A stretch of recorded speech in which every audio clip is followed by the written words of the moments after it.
Me dicen si ven el PPT. Se quedó pegada esta cuestión. Ay, ¿dónde se fue el cursor? Ya está.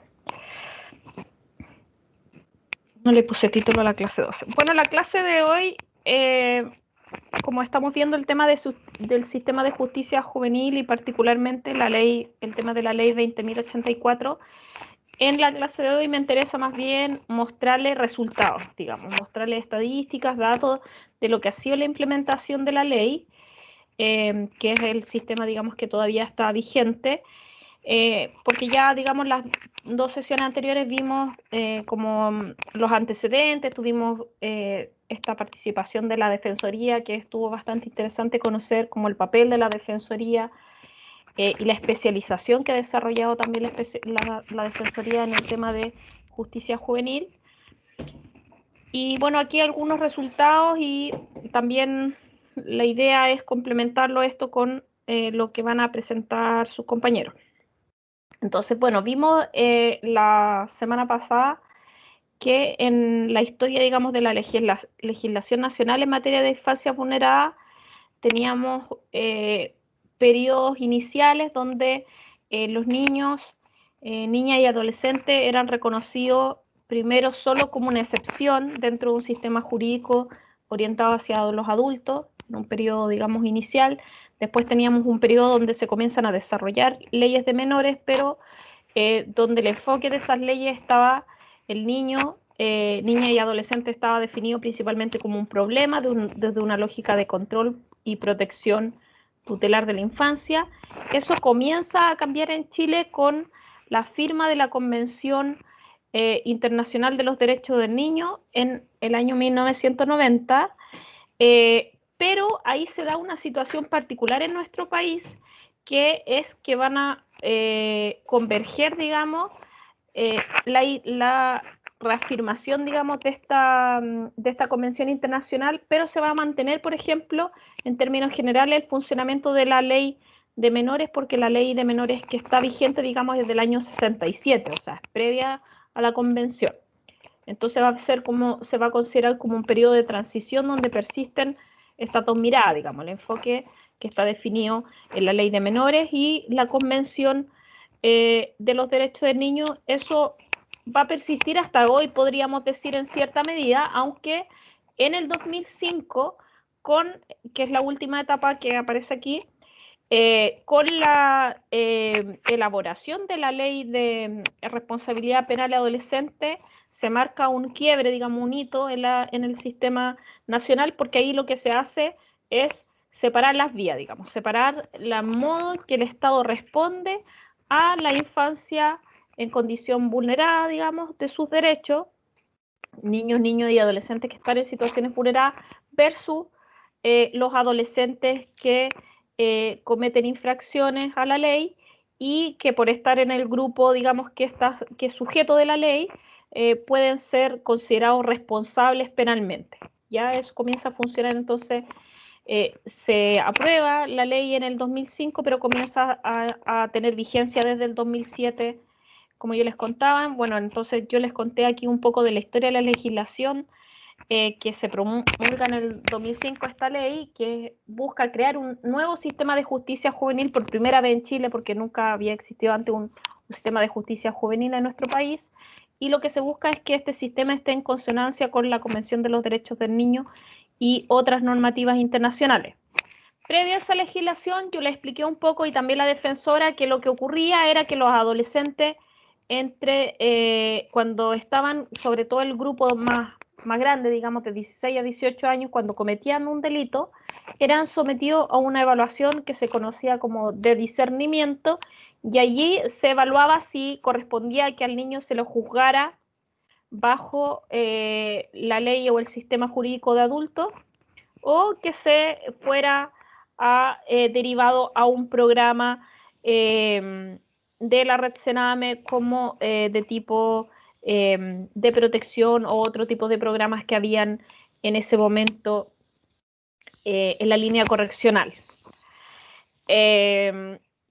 Entonces, en ese momento, los adolescentes que eran considerados que podían ser juzgados como adultos, podían incluso recibir penas privativas de libertad y se encarcelaban en secciones juveniles de las cárceles de adultos con alto riesgo, como yo les contaba, de abusos, de contagio criminal y otros efectos.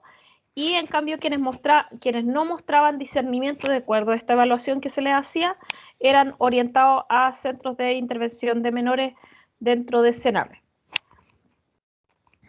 Entonces, en el 2005 se promulga la Ley de Responsabilidad Penal Adolescente, pero se pospone su ejecución o entrada en vigencia hasta el 2007 porque no estaban los recursos, porque se quería construir, por ejemplo, centros nuevos,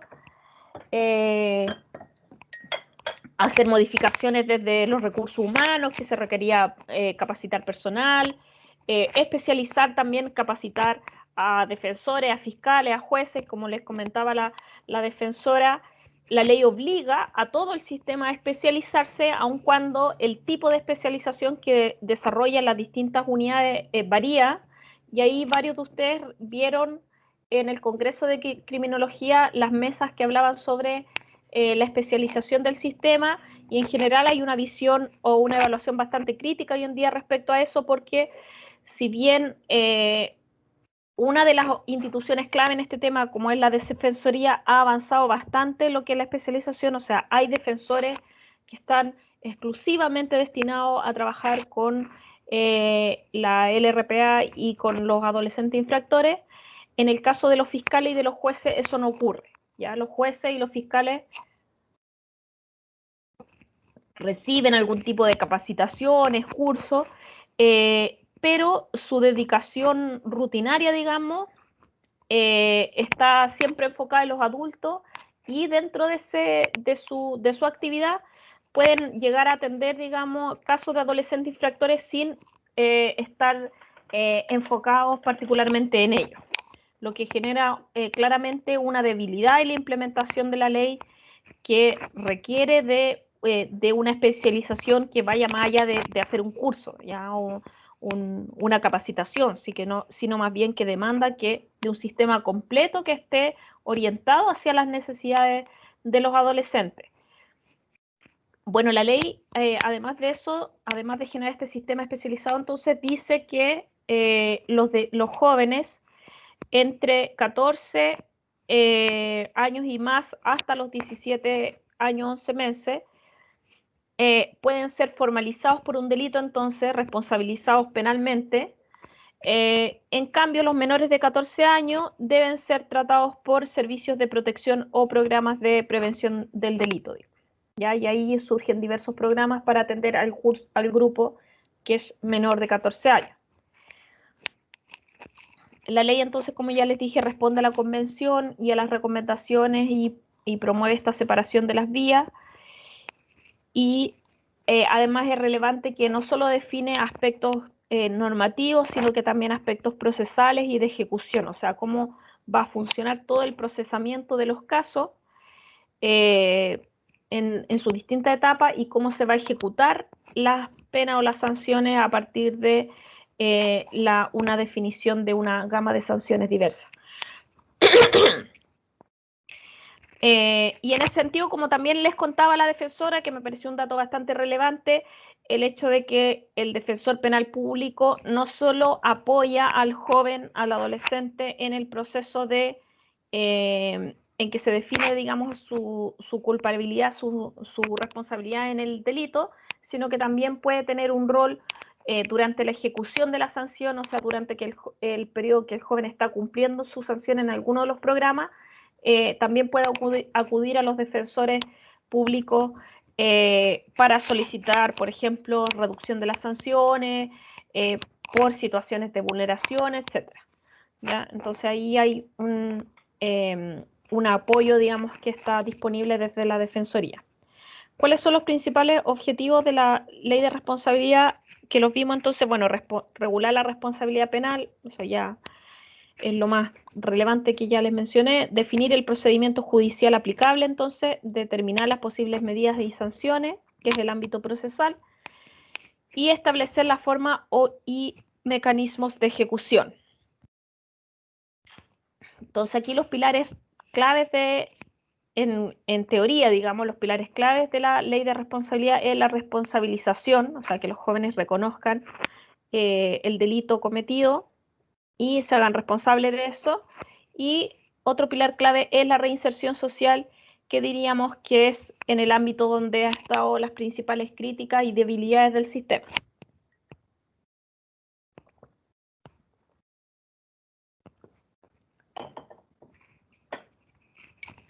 Antes de pasar entonces a mostrarle específicamente los antecedentes respecto a los adolescentes infractores, solo un par de elementos de contexto respecto de la evolución del delito en nuestro país. A partir de lo que son, por un lado tenemos aquí las tasas de denuncias por delitos de mayor connotación social. Mencionar que las tasas de denuncia es uno de los indicadores que se utiliza para medir cómo están, digamos, los niveles delictuales del país, porque como ustedes probablemente saben o han escuchado, muchos de los delitos no son denunciados, por ende no quedan en este registro de las policías y quedan más bien como lo que se conoce como una cifra negra del delito. Entonces la tasa de denuncia, si bien es un indicador, un buen indicador, no es el único, digamos, ni el mejor. Por otro lado, también tenemos indicadores como la victimización, que es un indicador que surge a partir de una encuesta, la encuesta nacional de seguridad pública. Entonces, respecto a lo que es las tasas de denuncia, como podemos ver en la gráfica, entre el 2005, que es de donde se cuenta con la estadística consolidada, hasta el 2019, ha habido más bien una evolución que en términos absolutos, digamos en términos de lo que son las frecuencias o la cantidad de casos ocurridos, se presenta como un aumento en todo el periodo, con una variación del 10%, y en lo que es el último año, entre 2008 y 2019, también hay un aumento tanto a nivel nacional como en la región metropolitana. Y aquí, digamos, la mención a la región metropolitana tiene que ver sobre todo con que es la región que más aporta en términos de denuncia, ¿ya? Como pueden ver aquí en la lámina, la región metropolitana aporta alrededor de 40% del total de denuncias. Y de ahí le siguen Valparaíso y Biobío. Entonces, podríamos decir que en términos absolutos, como les decía, la cantidad de denuncias va aumentando en el periodo. Sin embargo, hay que considerar que la población del país en el periodo también aumenta. Entonces, cuando uno analiza las denuncias, generalmente lo que hace es traducirlo a tasa, considerando el tamaño de la población. Y entonces dividimos el total de denuncias por la cantidad de población que tiene el país o la región metropolitana o la región que estemos analizando, y podemos de ese modo establecer una tasa que nos permite quitar el efecto, digamos, poblacional, del aumento poblacional. Entonces, al mirar la tasa, en cambio, podemos ver que las denuncias más bien tienen una disminución. La tasa nacional de denuncias cae en un 7% en el periodo, que es lo que se ve aquí en la gráfica, aquí están las tasas, y en la región metropolitana, en cambio, que en la línea gris más arriba, tienden a mantenerse. De hecho, en la región metropolitana suben un 2%. La caída general, digamos, bueno, ahí hay diferencia obviamente entre regiones. Pueden haber regiones que como la región metropolitana la situación se haya mantenido con algunas alzas y bajas, mientras que hay otras regiones donde se ve con más claridad esta disminución. Y en la gráfica del costado podemos ver el efecto pandemia. ¿Qué quiero decir con esto? Digamos, el efecto de lo que ocurrió en el 2020 en los trimestres, digamos, comparando los trimestres de años anteriores con los trimestres de este año. Podemos ver que en el segundo y en el tercer trimestre las denuncias en nuestro país cayeron significativamente. El cuarto trimestre aún no tenemos los datos porque es el trimestre que está en curso, digamos. Ya, entonces no sabemos cómo van a ser los datos, probablemente vayan a ser similares a los trimestres anteriores, o quizás suba un poquito porque el cuarto trimestre en casi todos los años casi siempre es el trimestre que tiene datos un poco mayores, digamos, por una cuestión estacionaria, ¿ya? suelen ser el tercer y cuarto trimestre más altos que el primer y segundo por el tema estacionario en nuestro país. Pero el efecto pandemia claramente ha implicado que han disminuido las denuncias por delito, entonces no crean lo que dicen los medios de comunicación. Por otro lado, en términos de aprehendidos o detenidos por también delito de mayor connotación social, y no sé si hay alguno de los que está aquí presente sabe qué significa esta sigla, delitos de mayor connotación social. ¿La ha escuchado por ahí o sabe qué delitos nos referimos?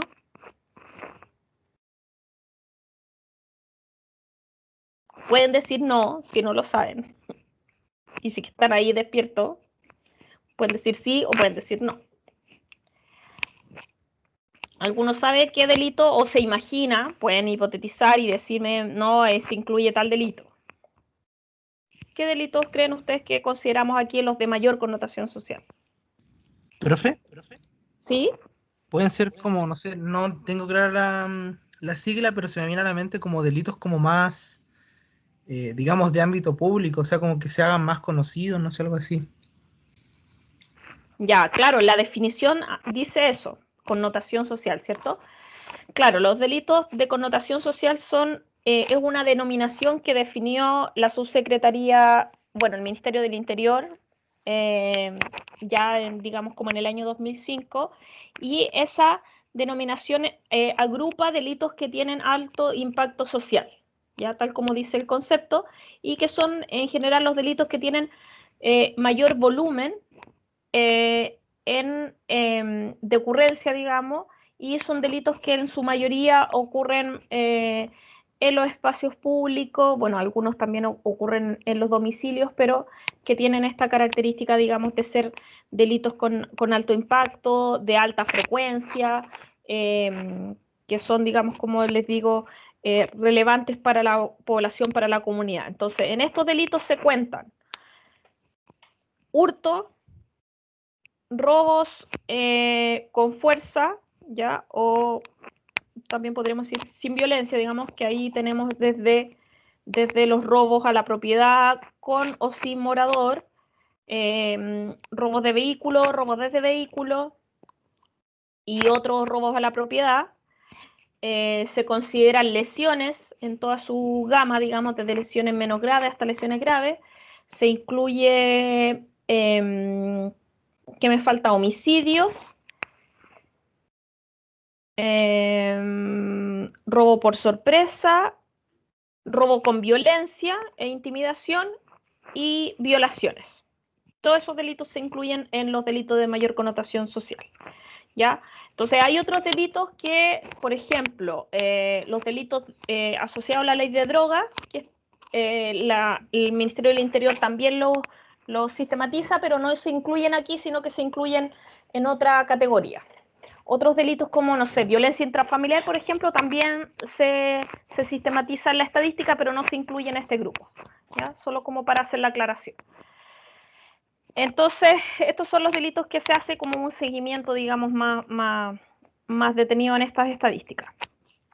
Y la tasa de aprehendidos por delito mayor connotación social en flagrancia, que quiere decir en el momento mismo o en el momento casi después de ocurrido, digamos, son los que se reflejan en este dato. Ya aquí no se incluyen, por ejemplo, detenidos por orden judiciales cuando el proceso, digamos, es más largo, ya que eso ya entrarían a lo que son las estadísticas judiciales, los ingresos judiciales. Entonces aquí tenemos que la tendencia en la tasa de aprehendidos también sigue un poco la tendencia similar a la de las denuncias, digamos que tiende a la disminución, y disminuye, digamos, en un 5% a nivel país y 21% de la región metropolitana. Esos son los datos que ven en el primer gráfico. Y en el 2019, dentro del grupo de los aprehendidos, entonces, de los detenidos por la policía, solo un 5%, y la gráfica de abajo pueden ver la distribución etaria, solo un 5% corresponden a menores de 18 años, de esos, claro, la mayoría corresponden al grupo de 14 a 17, que es el grupo que está afecto a la ley de responsabilidad. Muy poquitos son del grupo de menor de 14 años, que de hecho aquí en la gráfica prácticamente es 0, 0, algo.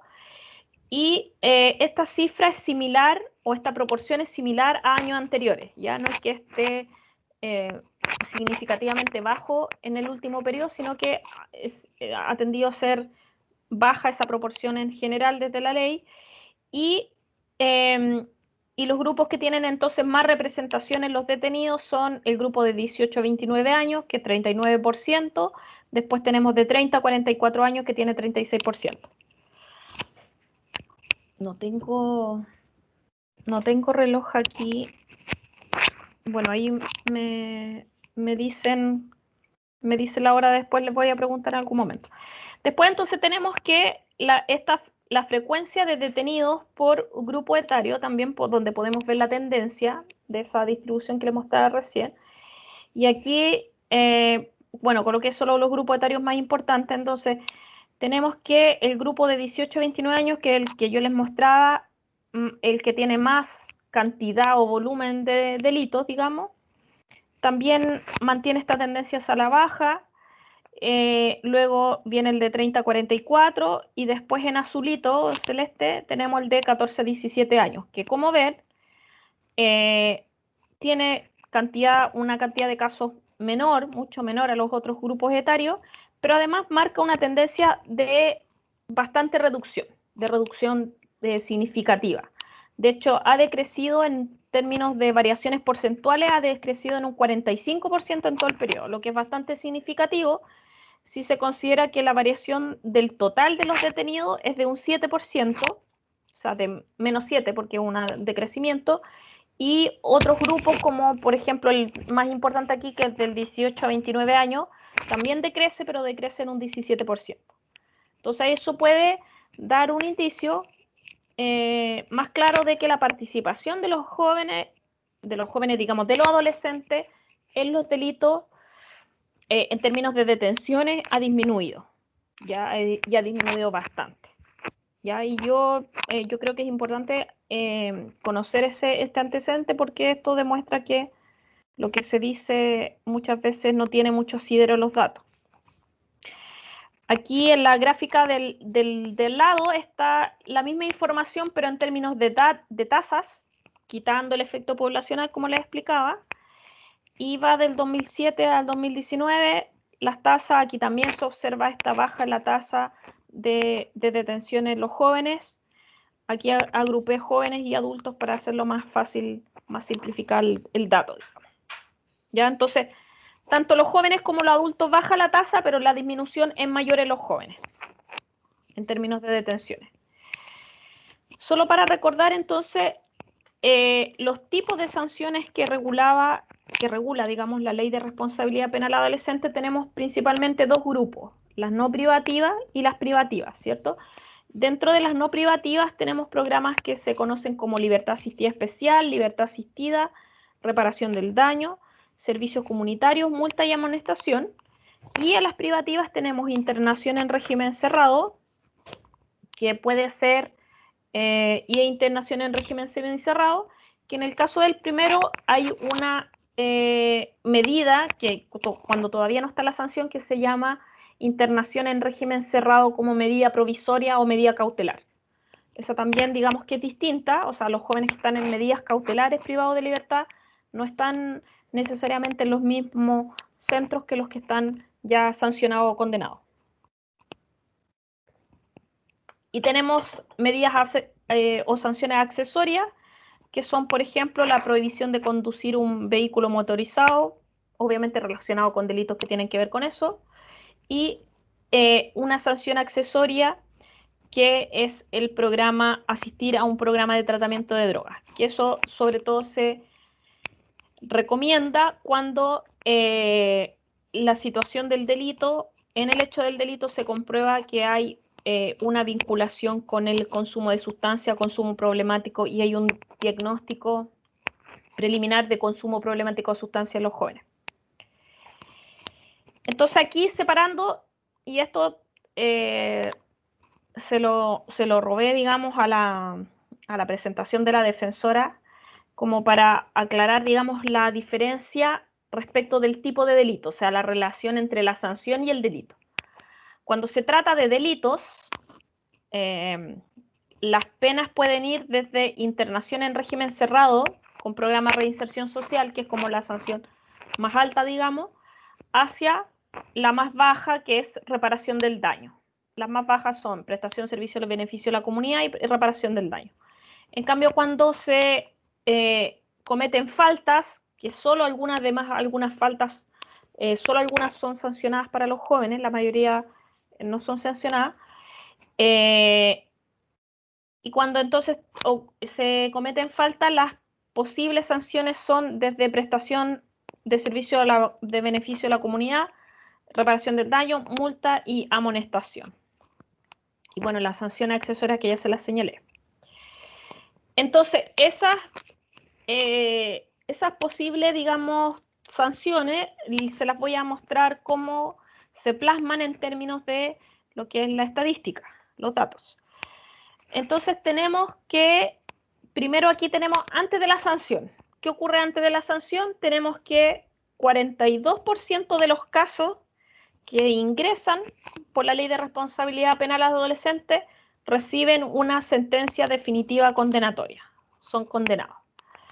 Después tenemos otro porcentaje de casos que, por ejemplo, y las leyendas quedaron un poquito corridas, pero tenemos otro porcentaje de casos que, por ejemplo, son sobreseimiento, que puede ocurrir por sobreseimiento definitivo temporal por falta de pruebas, por ejemplo, por falta de evidencia.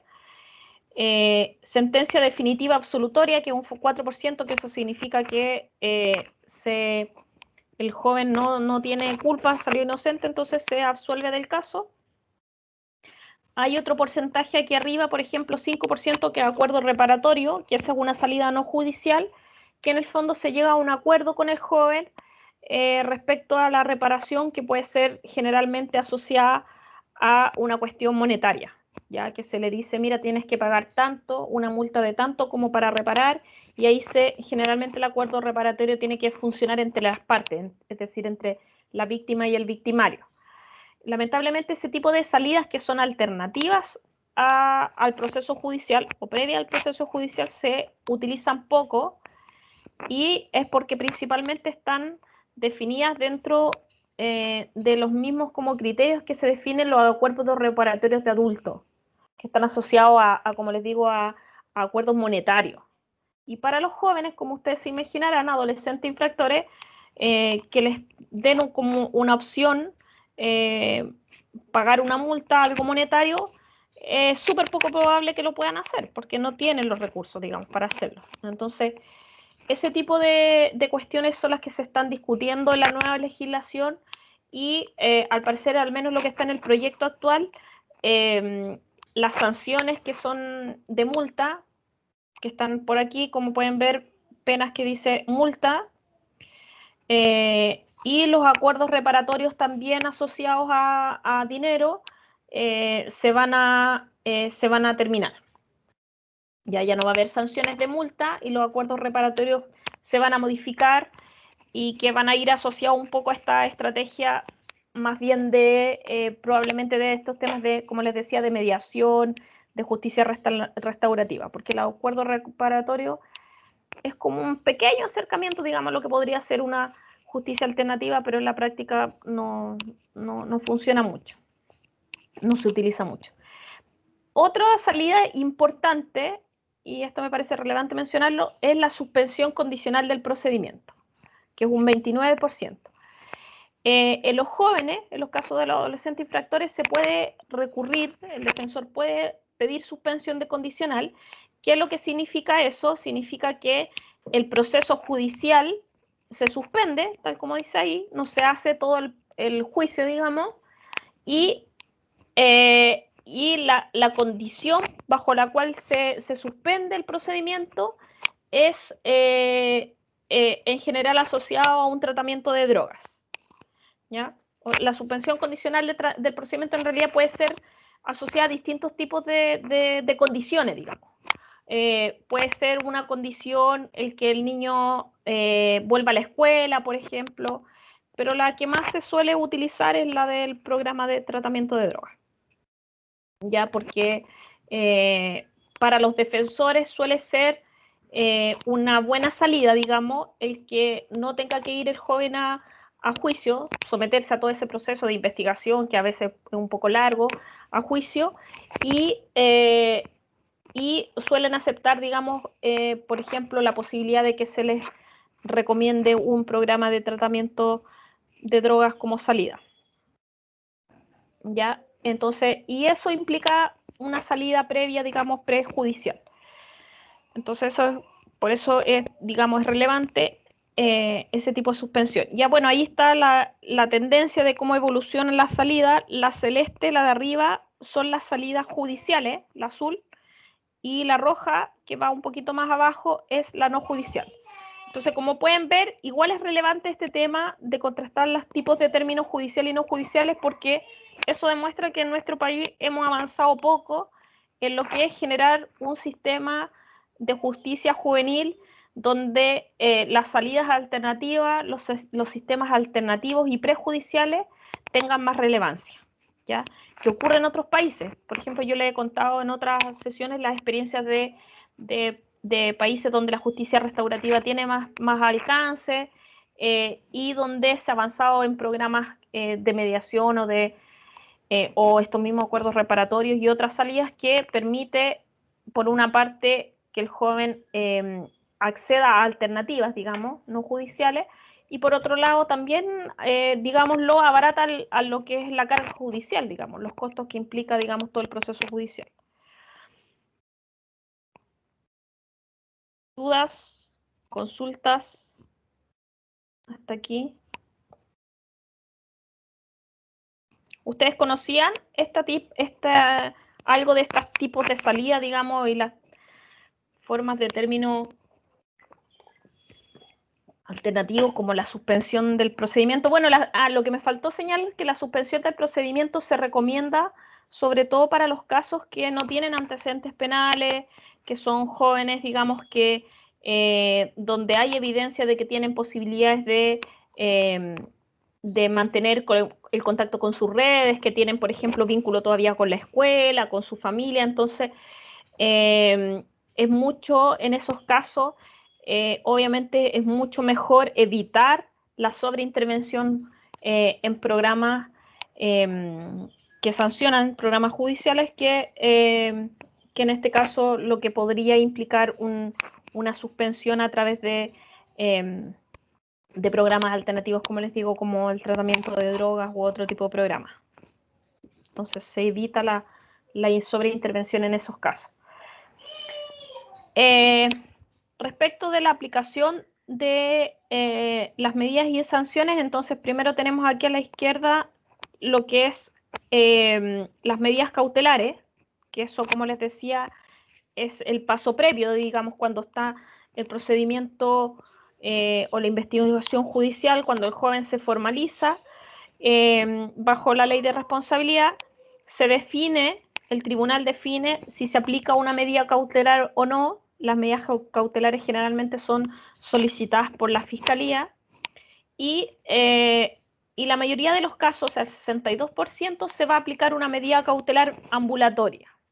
¿Qué significa eso? Que, por ejemplo, se le permite al joven, se le pone como medida cautelar no salir del país, mantener un domicilio fijo, en algunos casos reclusión nocturna, reclusión domiciliaria, o sea, que se mantengan en su hogar. Esas en general son las ambulatorias y en algunos casos también puede haber una medida ambulatoria que esté asociada a algún programa, un programa, digamos, de intervención temporal, que no son cerrados, ciertamente, que son los que son ambulatorios son todos abiertos. Y tenemos 38% de internación provisoria, que eso era lo que yo les señalaba, que es en el fondo que los jóvenes son recluidos en centros de cename mientras dura el procedimiento judicial. que es ese tema, digamos, uno de los temas que ha estado en cuestionamiento a propósito de los casos de adolescentes detenidos por desorden vinculados desde el estallido social, digamos, desde octubre de 2019 a marzo, digamos, más o menos 2020, y que muchos de esos casos entran ahí, digamos. Quedaron, bueno, no conozco no está el dato aquí específico, pero dentro de esos casos están ahí, en ese grupo, los de internación provisoria, que en el fondo están en un proceso, siguiendo un proceso judicial, pero que lamentablemente por la pandemia los procesos judiciales se alargaron, se extendieron. Y eso no debiese ocurrir, porque la internación provisoria siempre lo que recomienda la ley es que debe tener la menor duración posible. O sea, que el joven tiene que tener un procedimiento judicial lo más breve posible para que rápidamente se establezca su sanción o su absolución.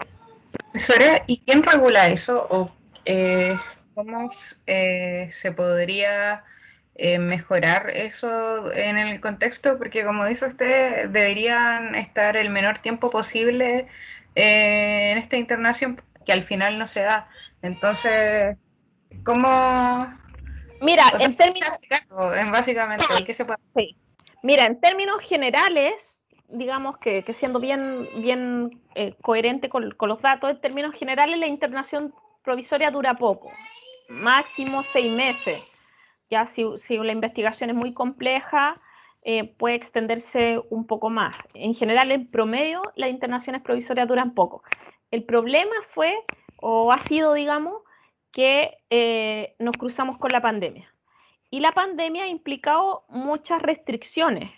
Por ejemplo, los procedimientos judiciales, las audiencias y casi todo se está desarrollando online. Entonces eso ha significado que los trabajos, que los plazos se hayan extendido, que muchos de esos procesos hayan estado retrasados, y eso ha hecho que las internaciones se hayan provisorias, digamos, o sea, dentro de lo que es el proceso de investigación se hayan extendido, más de lo que correspondía. Obviamente que no es la mayoría de los casos, porque si hay evidencia de que, o sea, si hay poca evidencia dentro de lo que es el juicio, lo más probable es que la sanción se defina muy rápidamente. Y si el joven, por ejemplo, no tenía ningún antecedente penal previo y todo eso, lo más probable es que el sobreseimiento de la causa sea rápido. Pero lamentablemente hay casos en que eso no se ha dado. Y ahí el único mecanismo de apoyo que tienen los jóvenes y las familias es la Defensoría Penal Pública. Digamos, la defensoría, el papel que tenga ahí el defensor, digamos, presionando, que el defensor es el que tiene que estar ahí, presionando para que el proceso se dé, digamos, el único que pudiese aportar, porque no hay otro mecanismo y ya más allá, digamos, de eso, la otra opción es emitir informes o establecer, digamos, demandas a ya tribunales externos, digamos, a derechos humanos, digamos, y ahí en Chile sí han habido, digamos, cada cierto periodo de tiempo, comisiones que revisan los cumplimientos, por ejemplo, de la Comisión de los Derechos del Niño, yo se los mencioné sesiones anteriores, y ahí en esos informes cada cierto tiempo se hacen comentarios, críticas y todo al incumplimiento en este tipo de cuestiones, por ejemplo. Y ahí se dicen, bueno, en Chile ocurrió esto y todo. Pero sanciones como tal al Estado de Chile es poco probable que ocurran, digamos. O sea, tendría que haber un proceso en la corte, ya en una corte de estas internacional de derechos humanos para que hubiera una sanción al país al respecto. Y para eso tendría que establecerse una demanda más o menos sustentada que la pueda seguir alguna, no sé, una organización de infancia, una red de infancia que interponga una demanda en favor de los niños, digamos, de estos adolescentes. Cuestión que es poco probable. Y ahí entonces hay mecanismos legales que en Chile no existen y que se han demandado respecto a mejorar este tema, el de la ejecución penal, que tiene que ver con que debiese existir en Chile, ¿cómo se llaman? Abogados y defensores y jueces de ejecución penal que permiten hacer un seguimiento mayor en el contexto de lo que es, digamos, el sistema de sanciones. Dentro de lo que es la cárcel, por ejemplo, ver cómo están funcionando las sanciones dentro de la cárcel, cuando ocurren vulneraciones. Eso está todavía en nuestro país en discusión. La ley de ejecuciones penales no se han aprobado y están recién como con algunas experiencias piloto. Y tampoco existe, por ejemplo, la figura que existe en algunos países que se denomina como ombudsman o defensor del pueblo, que es una entidad que en otros países existe, donde la persona puede ir a interponer una demanda contra el Estado, contra algún servicio público, por ejemplo, que no te prestó el servicio que te debía. No sé, por ejemplo, tú quieres demandar al Ministerio de Educación porque no cumplió con tal normativa, una cuestión muy amplia. Eso es el único mecanismo que nosotros tenemos en Chile, el Servicio Nacional del Consumidor, por ejemplo, que obviamente regula cuestiones de consumo, pero que no regula el funcionamiento o el cumplimiento del servicio público. Y ahí un organismo como el Defensor del Pueblo, que así se llama en español el ombudsman, podría ayudar a interponer defensa. En el caso de Chile, pucha, lo único que existe es la Defensoría de la Niñez, que sí ha estado atenta a estos temas, ha estado investigando, ha estado presionando, digamos, al Estado, y es, digamos, como el único organismo. Y lo otro son las redes de infancia, de las ONG, de las organizaciones que también, como les digo, emiten informes cada cierto tiempo hacia las comisiones internacionales de derechos del niño, niñas y adolescentes, y ahí también se interpone la información. Es como lo que les puedo contar. Respecto, volviendo entonces a la presentación, respecto a las sanciones, y cómo se distribuyen, digamos, las sanciones, esto con estadística del 2019, como les decía, la mayor parte de las sanciones de los casos de los adolescentes infractores sancionados van a recibir sanción de libertad asistida, ¿ya? Que ahí dentro de libertad asistida hay dos tipos de programas, libertad asistida general y especial. La especial es un poco más larga que la libertad asistida, digamos, a secas. Y libertad asistida son programas ambulatorios, o sea, programa abierto donde el joven va, recibe algún tipo de intervención, entrevistas con psicólogos, con trabajadores sociales, a veces desarrollan algún tipo de talleres educativos o de otro tipo, y más que nada tiene un seguimiento a través de un delegado de libertad asistida, que el delegado va viendo cómo va evolucionando el joven. Se define un programa, por ejemplo, un plan de intervención que se denomina plan de intervención individual, donde el delegado junto con el joven definen ese plan y definen metas, digamos, dentro de lo que dura la sanción. No sé, un programa de libertad asistida, por ejemplo, especial, que la sanción puede durar 1 año, ahí el joven definen como meta que va a terminar la escuela a través, no sé, de un sistema especial, o volver a la escuela que estaba, que va a desarrollar algún oficio, que va quizá a buscar empleo, no sé, por contarle un poco más detalle.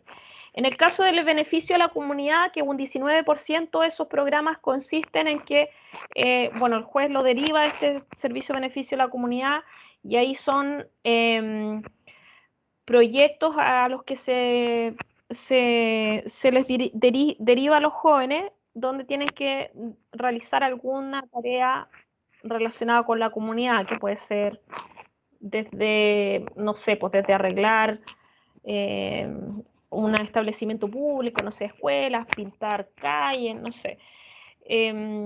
Ahí no conozco un gran detalle, pero a partir de las entrevistas que yo he hecho a propósito del estudio que les contaba, que he hecho entrevistas a personas que trabajan en programas, a defensores, fiscales, en general el beneficio de la comunidad es el que funciona más mal, podríamos decir, a nivel nacional, a diferencia de lo que ocurre en otros países, y es porque no hay una oferta muy amplia de programas que ofrezcan estos servicios, y porque en general cuando el juez va a dictaminar la sanción, en general no cuenta con información de cuál es la oferta existente, qué tipo de programas se le puede ofrecer, entonces por eso se usa poco. Como el juez generalmente no tiene esa información, cuántos cupos hay, muchas veces no hay cupos para beneficio de la comunidad, opta por mandarlo a libertad asistida especial. Pese a que la idea del beneficio de la comunidad es que sea una sanción más leve, digamos, una sanción que dura menos tiempo, que es más relajada, digamos, que es más conectado con la comunidad, pero lo que está ocurriendo en Chile es que en general se usa poco y se usa poco porque los programas funcionan mal. O sea, ahí no se ha hecho un buen diseño, digamos, de lo que son estos servicios. Régimen semicerrado serían programas de internación, pero donde el joven podría salir, tener actividades diarias y después irse a su casa, casi como si fuera, digamos, una escuela, que pasa gran parte de la hora en la escuela y después se va a su casa. Podría funcionar así. Lamentablemente los programas de régimen cerrado, semicerrados tampoco han funcionado bien, porque no hay una oferta a nivel nacional que permita que existan programas de régimen semicerrado en todas las provincias, por ejemplo, lo que implica que si el joven, por ejemplo, por ser de Montepatria, de Salamanca, no sé, de una zona muy distante, lo sancionan, tiene que ir a un programa semicerrado que está ubicado en La Serena. Entonces, por las condiciones familiares y personales, lo más probable es que ese joven no tenga los recursos para estar viajando todos los días desde su casa al programa, entonces lo que tiende a ocurrir es que el joven tiene que quedarse ahí. Entonces, los programas de regímenes semicerrados tienden a funcionar como cerrados en la medida que el joven se queda ahí, y cuando los jóvenes, muchos se van a su casa, lo que también puede ocurrir es que vulneran y no vuelven, digamos, quebrantan la sanción. También hay un alto porcentaje de quebrantamiento en esa sanción, entonces finalmente no funciona, no termina, no llega a término, entonces esos programas funcionan muy mal y esos también se van a modificar en la nueva reforma. Y los de régimen cerrado, como ven, ocupan un porcentaje menor, un 9%, lo que está bien, digamos, en términos de lo que se espera de la legislación, pero el problema es que esos programas que atienden a ese porcentaje tienen un montón de deficiencias. O sea, hay ONG, programas a nivel nacional o centros a nivel nacional que atienden este tipo de programas que funcionan bien y otros que funcionan mal y otros que funcionan más o menos, digamos. Entonces esa diversidad hace que la efectividad del sistema cerrado sea mala y en general es una sanción privativa de libertad. O sea, los jóvenes no pueden salir y eso genera muchas dificultades para que el joven pueda reinsertarse. Aquí otro dato en términos etarios. Digamos que los jóvenes de 16 a 17 años son los que más son ingresados a Sename, eso se mantiene obviamente, aun cuando la ley llega hasta 17 años, 11 meses, si el delito el joven lo cometió antes de los 18 años, por lo que demora el proceso judicial, puede ser que a los 18 años sea sancionado aún como adolescente infractor, ¿ya? Dependiendo de cuándo cometió el delito, de en qué momento empezó el proceso judicial, etc. Estos datos los mostró la defensora y solo se lo quería mostrarle para recalcar el hecho de que abajo pueden ver que la región metropolitana es la que más aporta en volumen de detenciones de ingreso al sistema. Está dividido en metropolitana norte y metropolitana sur. Bueno, que los hombres tienen una mucha mayor representación en el delito y en los ingresos a las causas judiciales que las mujeres. Y que los delitos más relevantes son hurto, robos no violentos aquí abajo, arriba robos violentos, robos con violencia, y otros delitos de la propiedad. Bueno, eso se mantiene en el 2019 y aquí les coloqué unas gráficas de, solo tomé un par de delitos, lo más importante. Entonces, hurto, vemos que la tendencia se mantiene, como ya les decía antes, con una tendencia a la baja en los últimos años. La baja comenzó como en el 2014 más o menos, la tendencia más claramente a la baja. Y el grupo más importante sigue siendo el de 18 a 29, el que está arriba, gris, y el de 14 a 17, la participación, la tendencia a la baja es clara, digamos, y la frecuencia entonces han ido disminuyendo, y el grupo de menores de 14 años tiene una participación muy menor, y eso, bueno, eso tiene que ver porque ellos no reciben ley de responsabilidad. Entonces los detenidos en ese grupo muchas veces no quedan dentro de la estadística.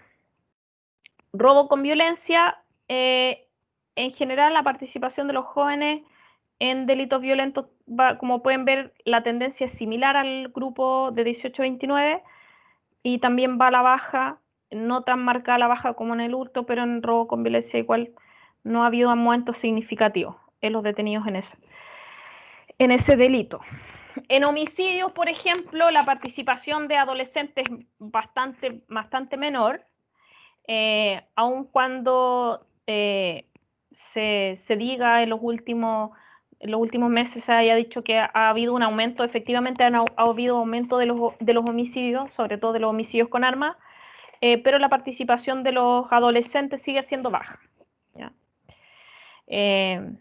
Ahora, cuando la hay, no deja de ser preocupante porque implica ahí una situación de que a los niños, a los adolescentes, las bandas criminales los están captando en esos casos para cometer delitos y usar armas, considerando que ellos van a recibir una sanción menor, digamos. Entonces los usan en el fondo. Y eso es complejo, preocupante, porque en el fondo terminan ellos en una escalada que después es complejo para ellos salir. ¿Ya? Como vamos a ver ahora, que es el último tema, lo voy a tratar de hacer lo más resumido posible para que, no son poquitas láminas las que me quedan, para que puedan presentar. Bueno, como vimos en sesiones anteriores que hablamos de las trayectorias delictivas, bueno, las trayectorias tienen que ver como este análisis de cómo se van desarrollando para algunos sujetos carreras delictivas, y ahí se suelen analizar indicadores desde el ingreso, el mantenimiento en cierto tipo de delito o el cambio en tipo de delito, la reincidencia en relación al sistema penal y la desistencia del delito, ¿ya? Aquí algunos autores, Fábrega, Morales, etcétera, mencionan que el concepto de reincidencia tiene un origen que deriva del latín, que viene de la palabra residere, que significa recaer. En un estudio de la Chile, de la Universidad de Chile, se define particularmente la reincidencia en jóvenes infractores como la comisión de un nuevo hecho delictivo, de un hecho delictivo por parte de adolescentes infractores de ley atendidos dentro de lo que es la red Sename, por la Ley de Responsabilidad Penal Docente, obviamente, con posterioridad a una condena inicial o índice y resultante en una nueva condena. O sea, cuando a un joven recibe una condena dentro de lo que es responsabilidad penal, esa se considera como de inicio de referencia, y luego una nueva comisión y una nueva condena se consideraría como reincidencia. Bueno, en sesiones anteriores vimos que, solo como para recordar, se da en general una asociación entre la edad y delito dentro de lo que es una curva, y yo se la mostré, esto estudio evidencia internacional, que en general los jóvenes que incurren en delito suelen hacerlo en una edad de inicio que puede ir entre los 10 y 13 años. En Chile los estudios han demostrado que mayormente el inicio se da como entre los 13 y 15 años, me parece, y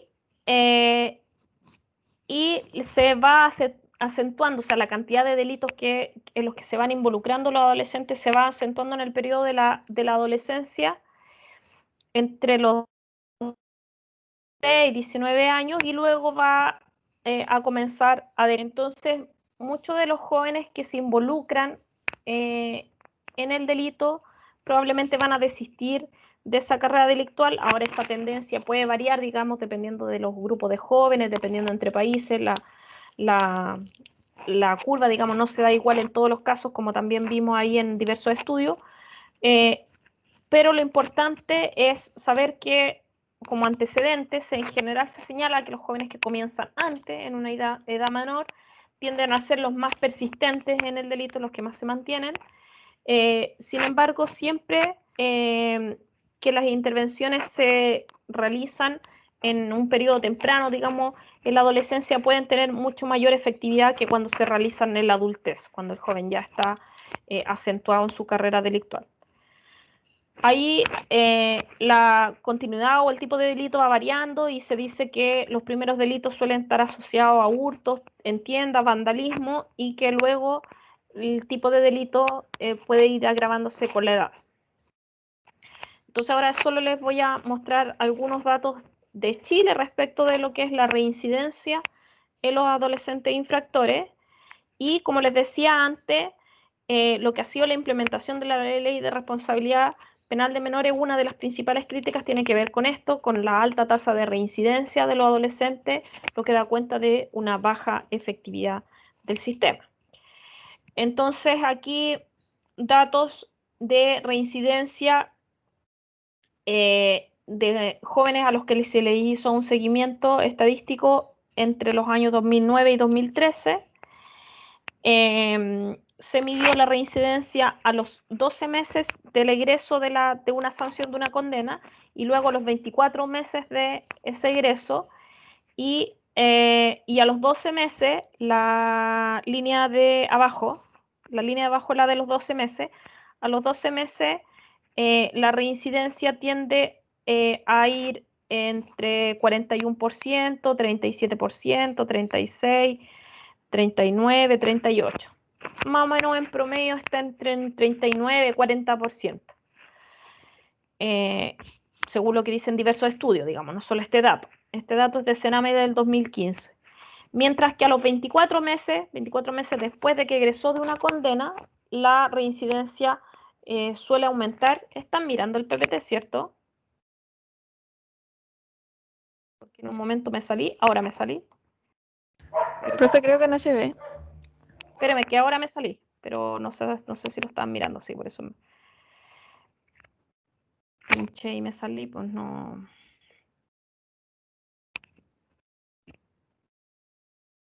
Y no sé de qué momento no lo estaban viendo, supongo que lo está. Ya, bueno, lo que les mostré antes de las trayectorias delictivas, ¿esto lo vieron? ¿Este PPT?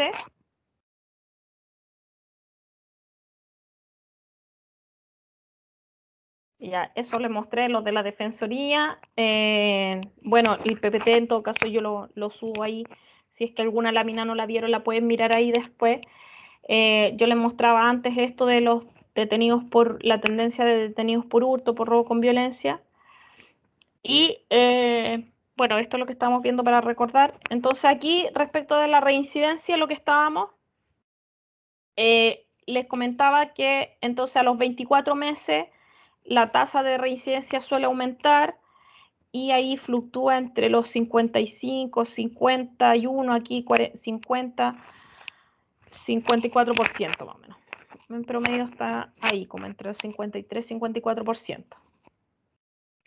Ahora, como pueden ver, es una reincidencia alta, o sea, de los jóvenes que ingresan por distintas, digamos, causas a los sistemas a los programas de la red Sename, a los 12 meses en promedio reinciden en un 40% y a los 24 meses en promedio reinciden 50-53%, es bastante alto. O sea, si el 53% de los jóvenes que pasaron por un programa vuelvan a reincidir, da cuenta de que estos programas son en general poco efectivos. Porque lo que debiesen hacer es reinsertarlo. Y lo que se esperaría es que la reincidencia fuera, no sé, en torno a un 20%, 30%. Sería más o menos esperable, digamos. Pero sobre 40%, sobre 50% ya es una reincidencia muy alta. Aquí, como pueden ver, hay una diferencia importante entre programas, ¿ya? Y entonces tenemos SBS, Servicio de Beneficio a la Comunidad, PLA, que es libertad asistida, PLE, libertad asistida especial, que es el PLE. Después tenemos SC, que es sistema semicerrado, sistema semicerrado, sistema cerrado. Entonces, lo relevante aquí es que la reincidencia claramente se observa como más alta en los programas semicerrados y cerrados. Lo que da cuenta que son esos los programas donde la efectividad es menor. O sea, que la privación de libertad en la práctica está generando mucha más reincidencia que los programas ambulatorios como los de libertad asistida y libertad asistida especial, que en general son los que mejor funcionan a la luz de los datos y a la luz de lo que se puede escuchar de los distintos actores del sistema.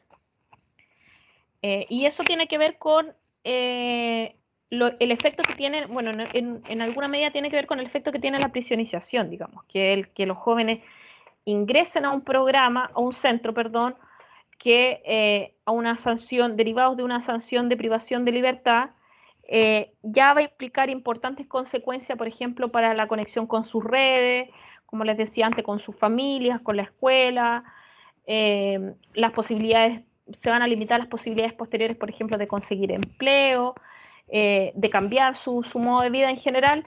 En cambio, en programas de libertad asistida, en general, los programas ambulatorios, como el joven solo va a tener alguna conexión menor con un programa, él puede seguir en general haciendo su vida y puede más bien restablecer redes y vínculos con instituciones relevantes, con su familia, con la escuela, bueno, dependiendo su contexto personal. Pero ahí es mucho más fácil asegurar la reinserción que en los programas de privación de libertad. Entonces, en síntesis, en general, el sistema penal juvenil chileno tiene una baja efectividad. Aquí solo reiterar los datos. 40% suele reincidir a los 12 meses, entre 50 y 60% a los 24 meses. Entonces hay una situación de que el vínculo temprano de jóvenes con instituciones del CENAME, por ejemplo, por protección o por infracción, suele ser un antecedente de una mantención de una carrera delictual, lo que no debiese ser así, digamos. De los adolescentes infractores, por otro lado, de los adolescentes que están bajo infracción, digamos, en alguna sanción, 85% ha estado previamente en un centro de CENAME, por ejemplo, por protección, lo que también da cuenta de un círculo vicioso que se da desde los programas de CENAME de protección hacia los centros de infractores, por cuanto también los programas de protección no funcionan muy bien, digamos, no logran ofrecer a los chicos una restauración de sus derechos, de manera de que ellos puedan después tener una mejor proyección de futuro. O sea, si 85% de los que pasaron, de los infractores pasaron por protecciones, porque da cuenta de un ciclo que se va a ir reproduciendo, digamos. Entonces se ve una eficacia en general de los programas de CENAME orientados a infractores con baja reinserción y ineficacia global de las políticas de prevención y reinserción. Aquí un autor habla de cuáles son las situaciones que se asocian a la reincidencia y el paso por CENAME. Por ejemplo, cuando los adolescentes tienen más de 7 ingresos a la red de CENAME por delito, ya son antecedentes, digamos, de que va a ser un caso multireincidente. El tener 3 o 4 ingresos a la red con permanencia menor o un mes, más bien mayor, yo diría. Ahí tiene que haber un error. Que en su historia registre deserción escolar, el egresar sin logros del plan de intervención, o sea, el haber pasado, por ejemplo, por un programa de sanción, pero no haber podido superar su plan de intervención individual, el tener algunos grados de retraso pedagógico, por ejemplo. Bueno, el que la edad de ingreso a la red CENAME sea antes de los 15 años, eso yo se los mencionaba, o sea, la institucionalización o la institucionalización de los jóvenes a temprana edad es un factor predictor de la reincidencia. El consumo de drogas también es un factor predictor en muchos casos. Y bueno, en general la situación familiar compleja en términos socioeconómicos a nivel de, podríamos decir, de indigencia o de falta de satisfacción de las necesidades básicas de un niño o niña adolescente también son predictores de este tipo de... Se quedó pegado.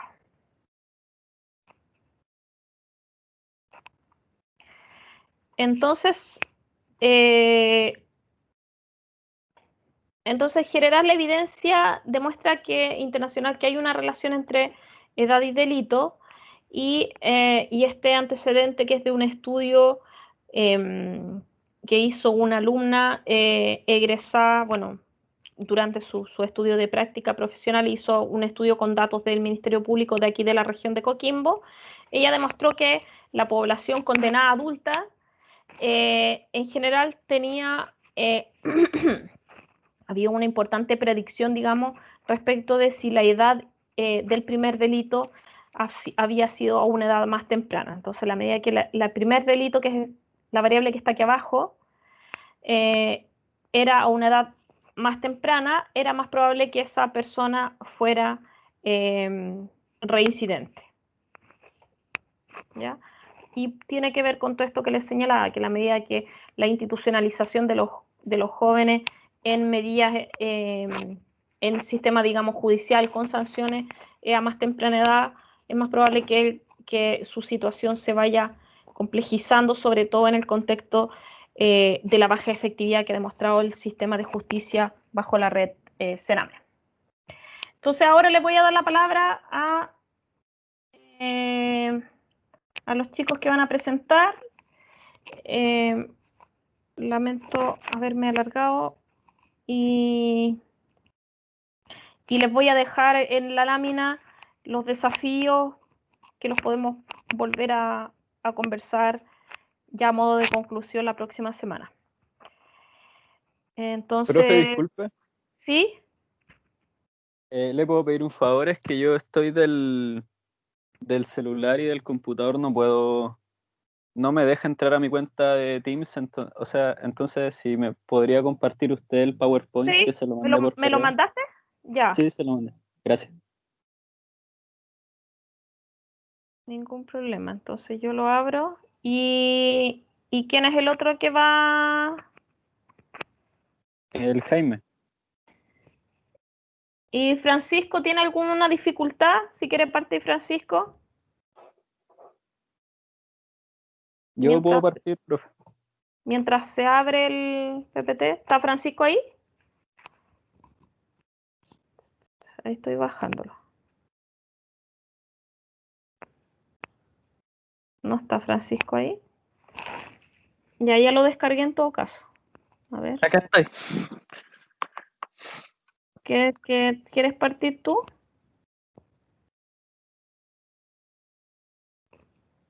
¿Parto yo? ¿O Javier? No sé qué opina Javier.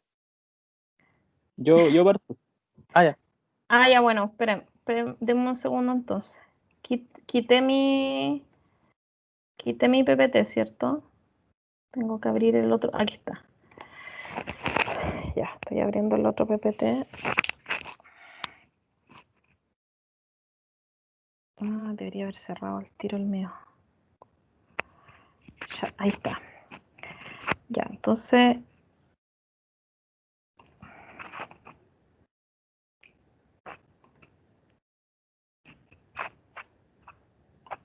Ya.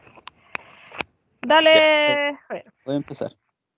Buenas tardes, profesora, compañeros y compañeras. Yo voy a hablar sobre un paper una investigación que se titula Reincidencia y desistimiento en adolescentes infractores. Análisis de trayectorias delictivas a partir de autorreporte de delitos, consumo de sustancias y juicio profesional. Esta investigación está a cargo de los autores Ricardo Pérez Luco, Leonardo Lagos y Carolina Báez, de la Universidad de la Frontera de Temuco, Chile, en el año 2012. Bueno, acá los autores reconocen dos justificaciones del estudio. La primera es de carácter político y la segunda es de carácter evolutivo.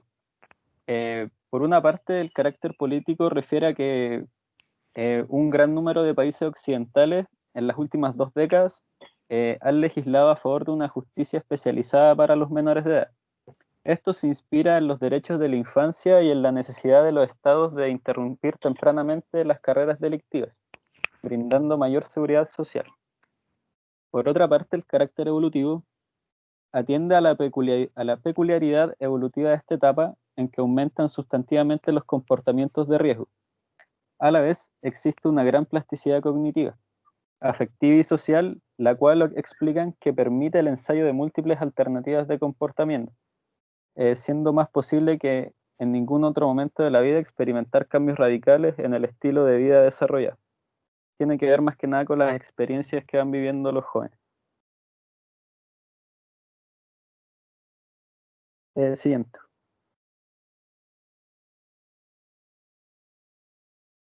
Bueno, gracias. Bueno, existen también o reconocen en este estudio algunos tipos de delincuencia. En primer lugar está la delincuencia común, la cual es una consecuencia de necesidades propias del desarrollo, como por ejemplo la exploración de los límites personales, el proceso de individuación o la necesidad de validarse entre pares, según Zambrano y Dion 2008. Bueno, de ser pesquisadas por los sistemas judiciales, ameritarían una sanción por constituir infracciones a la ley penal. Aquí explican que esto alcanza tasas que varían entre el 70 y el 90% de la población masculina entre 14 y 18 años, con independencia del origen social de los adolescentes. Por otra parte, la delincuencia de proceso adolescente, o DPA, se caracteriza por delitos de baja gravedad y alta frecuencia. Es un periodo breve de tiempo. Tiene un inicio posterior a los 13 años y generalmente son reactivos a factores situacionales como por ejemplo experiencias personales o familiares estresantes. O también, por ejemplo, por la asociación con grupos de pares que incentivan a comportamientos de riesgo o actuaciones infractoras de ley, pero sin que todo ello derive en un proceso de desadaptación social más permanente. Por otra parte, y más grave, es la delincuencia persistente o distintiva, o DPD. Bueno, existen entre los estáticos de mayor relevancia, aparecen a una temprana edad de inicio con abundancia de delitos. Existen historias, por ejemplo, de vulneraciones en la infancia, desvinculación temprana del sistema escolar y socialización delictiva. Y entre los dinámicos existen características psicológicas del adolescente, como por ejemplo, actitudes y tendencias hacia el delito, distorsiones en su interpretación de la realidad, vinculación a pares con comportamiento desviado, es decir, como las juntas, consumo abusivo de sustancias como el alcohol y las drogas, y una débil supervisión parental o familiar, así como también la adversidad familiar y la falta de la estructuración del tiempo. Por otra parte, dentro de este estudio se identifican las trayectorias delictivas como hablaba la profe hace un rato. En este modelo se caracterizan 5 trayectorias delictivas de alta complejidad o de complejidad creciente. La trayectoria número 1 es fuertemente determinada por factores de riesgo contextual en adolescentes, con características psicológicas normales, pero que se revelan ante sus circunstancias vitales. Las trayectorias de fase 2 están ancladas a una historia de abandono y vulneración de derechos que deriva en una disposición personal pasiva, desesperanzada y con fuerte resentimiento social. La T3, o trayectoria número 3, explica historias de experiencias traumáticas, conductas disruptivas y rechazo social. Se expresan en un estilo de funcionamiento desorganizado con tendencias violentas y autodestructivas. La T4, o trayectoria número 4, tiene que ver con una historia de exclusión social y vulneración de derechos en contextos criminógenos, que deriva en un funcionamiento artificial centrado en la propia gratificación. Y por último, la trayectoria número 5 tiene que ver con el modo contracultural de validación social en contextos criminógenos, que deriva en la afirmación de una identidad delictiva. Esto según Alarcón 2012. Bueno, la pregunta de investigación de este estudio es la siguiente. ¿Existe relación entre la delincuencia autorrevelada, el consumo de sustancias, los riesgos y recursos acumulados y la delincuencia oficial en grupos de adolescentes sancionados por la comisión de delitos y diferenciados de acuerdo al tipo de delincuencia y las trayectorias delictivas desarrolladas? Bueno, el método y diseño. Los participantes fueron 239 varones sancionados por infracciones a la ley penal adolescente durante el segundo semestre de 2011. En los programas que elaboran los profesionales en formación a través del proyecto FONDEF, y ahí está el código. Los criterios para ser elegidos estos 239 varones tenía que, en primer lugar, ser menores de 20 años al momento de la evaluación, tener una sanción mayor a 6 meses posterior a la evaluación para asegurar la utilidad de esta en la intervención, ser de particular interés para el evaluador del programa en su rol de responsables de la intervención y, finalmente, manifestar su consentimiento para la participación del estudio. Bueno, el estudio posee un diseño teórico de casos múltiples que no busca ser representativo de la población, sino del fenómeno estudiado, es decir, las trayectorias delictivas de los adolescentes.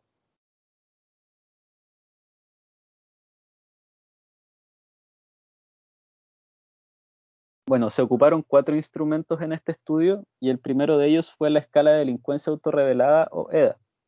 Bueno, esta es una guía de entrevista estructurada que se aplica para la intervención con los adolescentes infractores.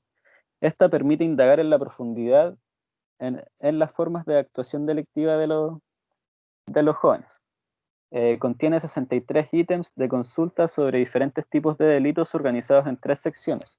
A, hurtos y robos, B, agresiones y C, otros delitos, para cada uno de los cuales se consulta la frecuencia con la que han realizado en 7 rangos de edad, antes de los 8 años, es decir, 8 y 9, 10 y 12, 13, 14, 15, 16, 17, 18 o 19 o más.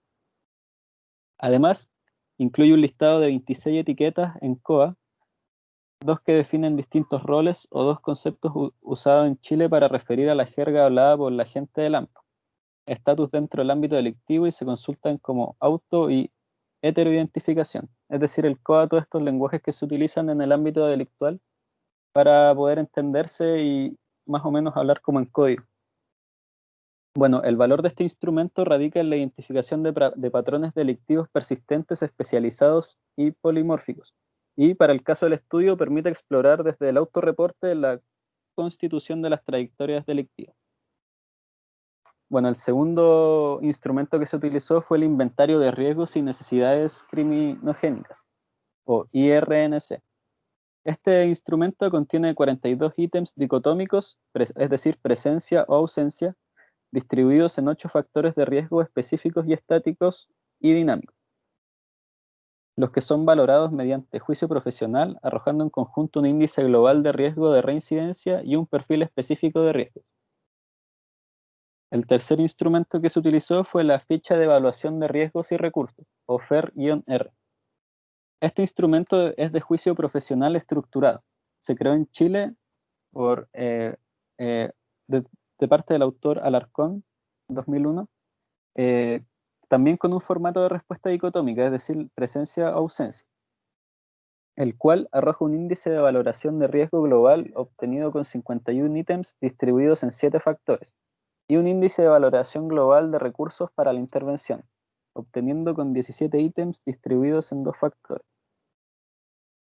Bueno, y el cuarto instrumento utilizado fue la guía para la detección del consumo problemático de alcohol y drogas en adolescentes, o DEP-ADO en sus siglas. Este instrumento consiste en una pauta de entrevista estructurada que indaga el patrón de consumo de sustancias en un adolescente, arrojando puntajes en 3 factores: En primer lugar, consumo de alcohol y marihuana. En segundo lugar, consumo de otras drogas. Y en tercer lugar, consecuencias del consumo. Este posee un alto valor clínico al entregar puntajes de corte para 3 categorías en formato de semáforo. Es decir, por una parte, el consumo exploratorio sería el color verde, el consumo moderado, el color amarillo, y ya el consumo problemático vendría a ser del color rojo. Los resultados.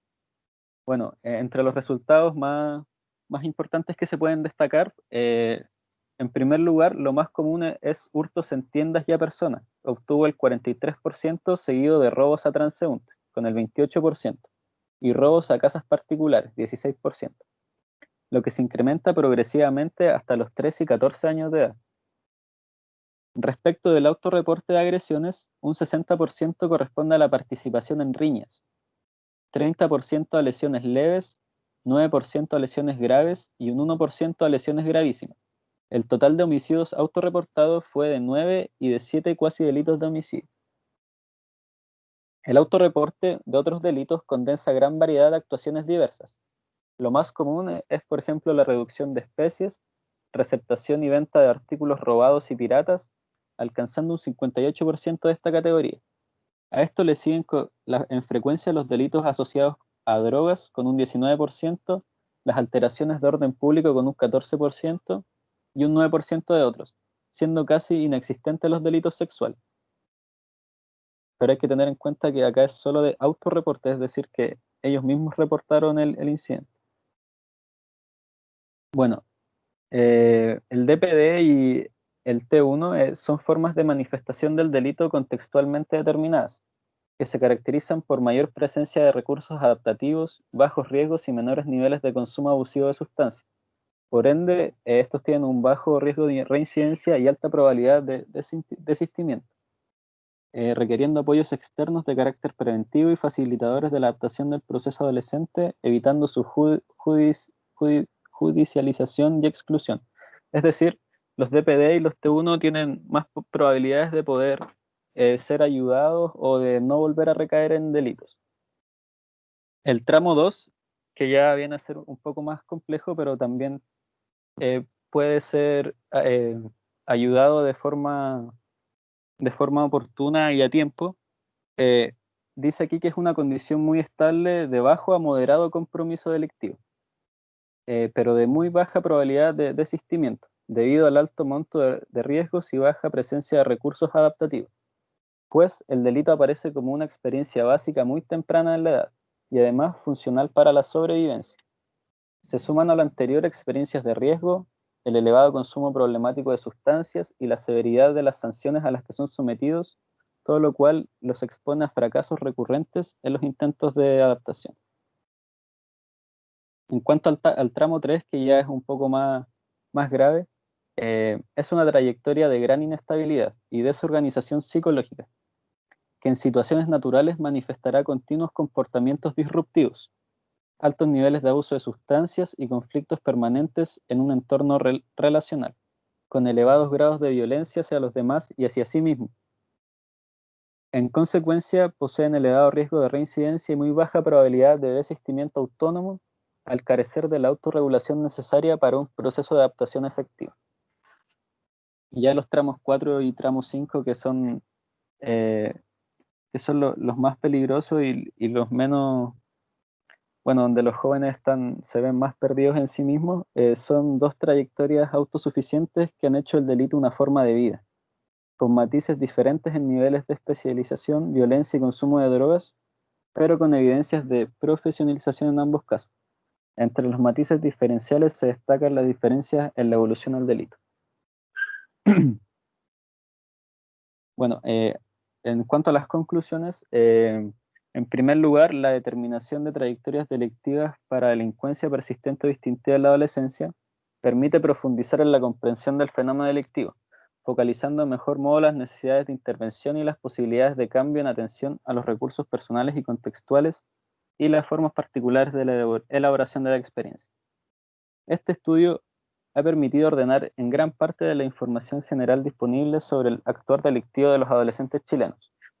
Surge de inmediato el desafío de profundizar la caracterización específica de cada trayectoria, a fin de formular estrategias de intervención cada vez más efectivas, capaces de atender de modo rápido y temprano a las necesidades que el delito adolescente expresa en cada caso.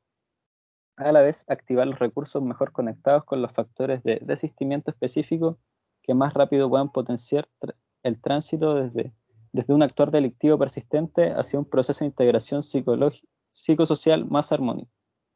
Bueno, yo personalmente, leyendo este paper, yo me quedo con las trayectorias delictivas, ya que son, por decirlo así, diferentes etapas que van viviendo los adolescentes, que son contextuales también, y que cada una tiene diferentes modos de verla y de poder analizarla y quizá de formular un plan de intervención o de ayuda hacia estos adolescentes, ya que, por ejemplo, el tramo número 1 casi siempre está determinado por características psicológicas normales, pero que pueden ser intervenidas o ayudadas a tiempo, y por lo que los del tramo 1 difícilmente vuelven a recaer ¿cómo se llama?, en actos criminales.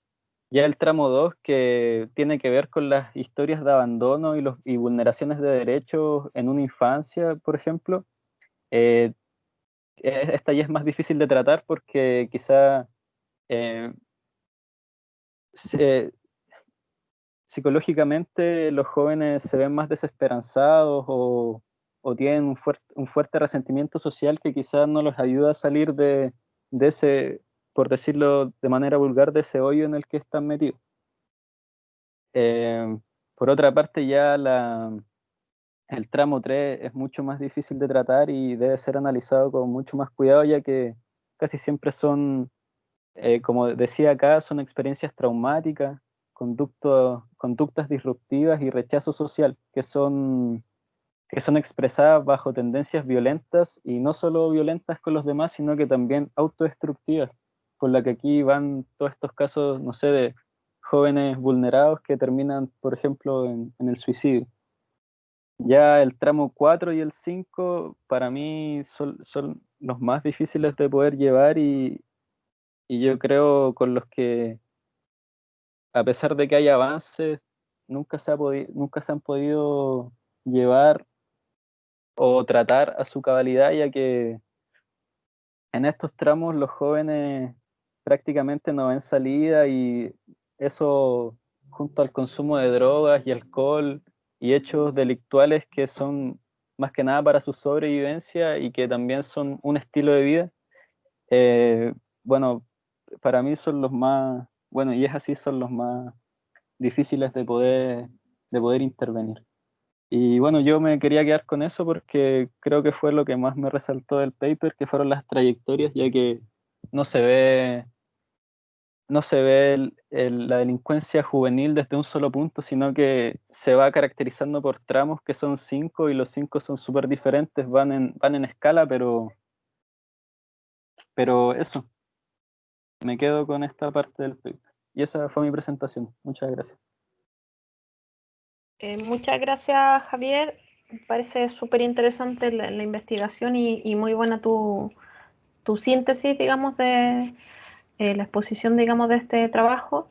Y ahora le quiero dar enseguida la palabra a Francisco para que luego ver si alcanzamos a plantearle algunas consultas desde aquí los compañeros. No sé, bueno, si alguno tiene una consulta muy relevante que hacer a Javier, se la podemos hacer enseguida, pues si no, la guardamos para después. Francisco, ¿se puede abrir tu PPT? Sí, al tiro la abro.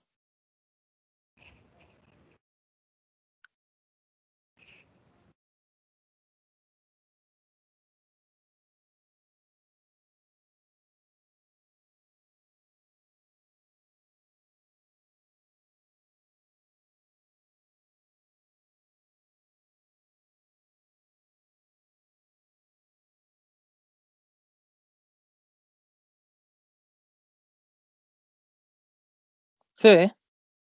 ¿No? Lo estaba justo aprendiendo. Ahí está. ¿Ahora o no? No, todavía no. ¿Le colocaste compartir? Y ¿Sí? ¿Te dice algo? No aparece nada. Ahora aparece.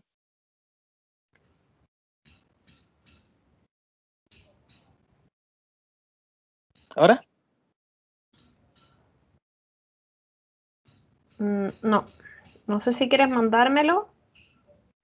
Si no, cuando pongas compartir, ¿Se ve?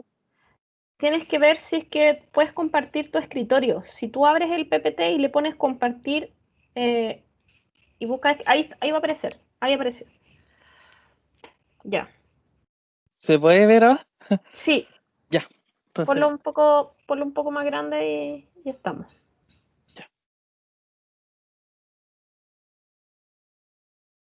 ahora.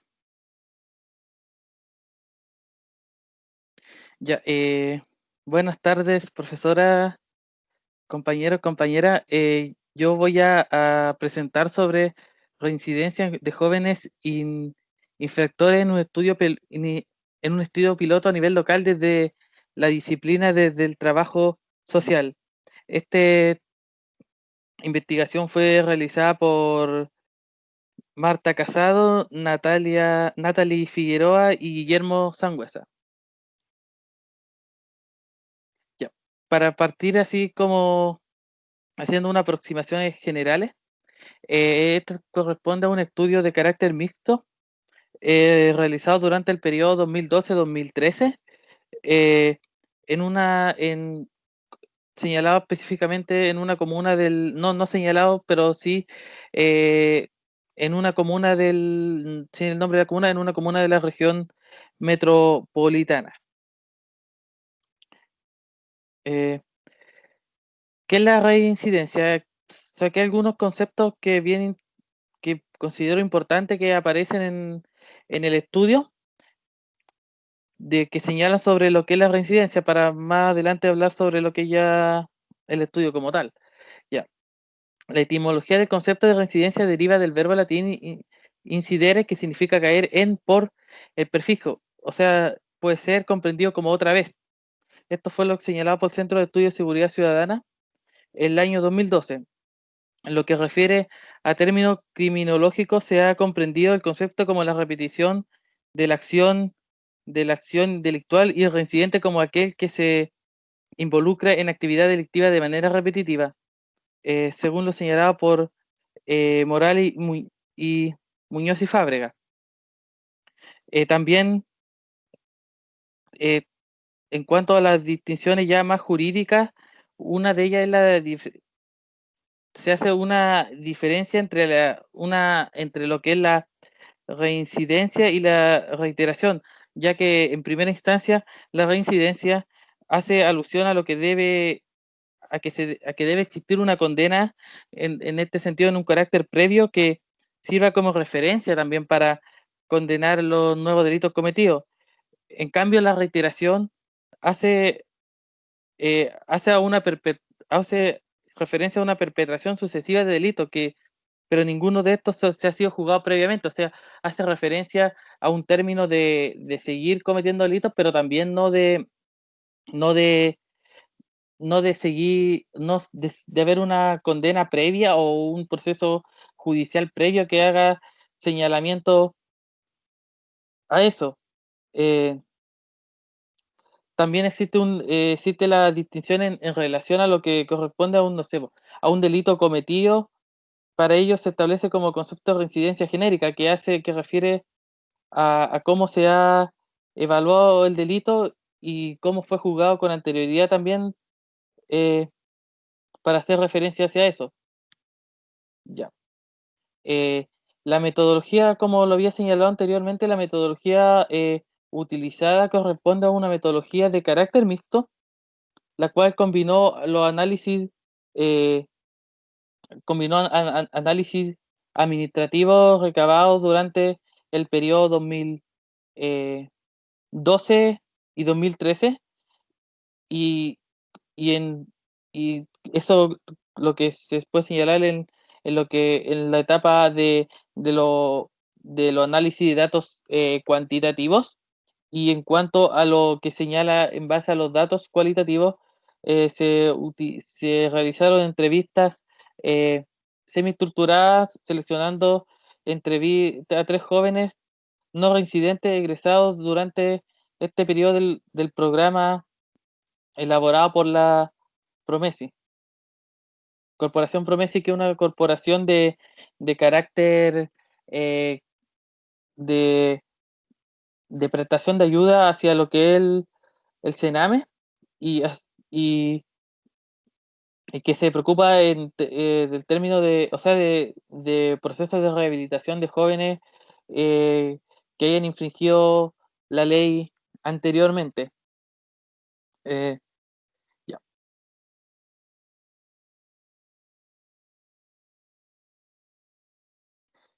Bueno, la importancia que se le dio a este estudio consiste en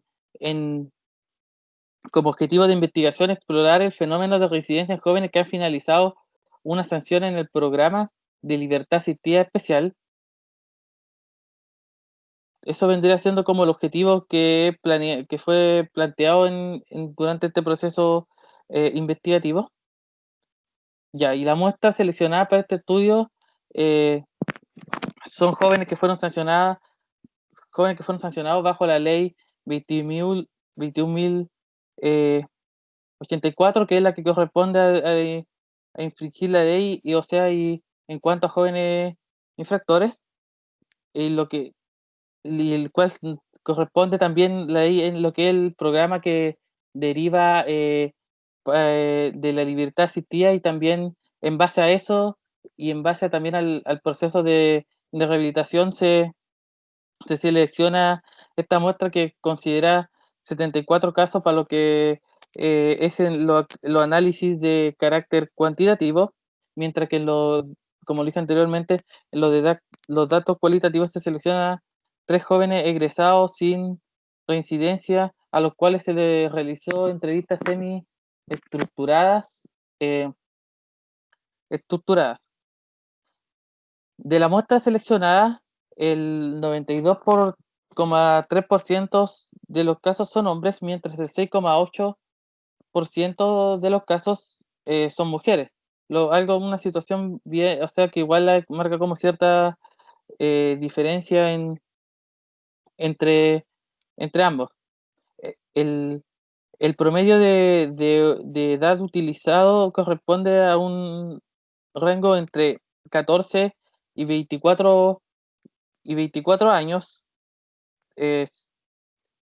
por lo que incluye mayor y menor edad, pero también considerando eso, con una moda que fluctúa entre los 19 y los 20 años. El proceso de los procedimientos y análisis de información se utilizaron por medio de datos administrativos de la Corporación Promesi, los cuales egresaron durante los años seleccionados, en este caso 2012 y 2013, diferenciando sexo, edad y RUT, los cuales en primera instancia fueron procesados en base a las categorías señaladas. En segunda instancia se filtraron datos por medio